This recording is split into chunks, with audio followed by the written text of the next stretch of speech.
அடிக்கிற வெயிலுக்கு தர்பூசணி சாப்பிடலாம். தர்பேஷ் தர்பேஷ் தர்பேஷ் தர்பேஷ். தம்பி ஒரு தர்பீஸ் கொடுப்பா. இந்தாங்க சார்.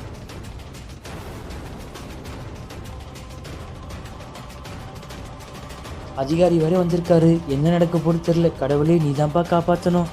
என்னப்பா தம்பி வியாபாரமெல்லாம் எப்படி போகுது? மழைய வெயிலும் மாற்றி மாற்றி வரதுனால வியாபாரம் ஒன்றும் பெருசாக ஒன்றும் இல்லை சார். ஏதோ போட்டு சார் பொழப்பு.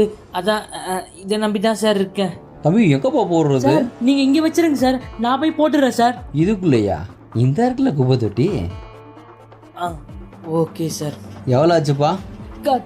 காசு வேணாம் சார். அதுவும் உங்ககிட்ட எப்படி சார்? பரவாயில்ல சார், வச்சுக்கோங்க சார். இது யாரோட ஆட்சி தெரியும்ல? கை நீட்டி காசு வாங்க முடியுமா? ஒழுங்கா புடிடா காசை. நீங்க எவ்வளவு பெரிய அதிகாரி, உங்ககிட்ட போய் காசு? இந்த புடி. வேணாம் சார். உங்களை மாதிரி ஆளுங்கனால தான் நல்லா இருக்க போலீஸ் கூட கெட்டு போகிறாங்க. Sorry sir.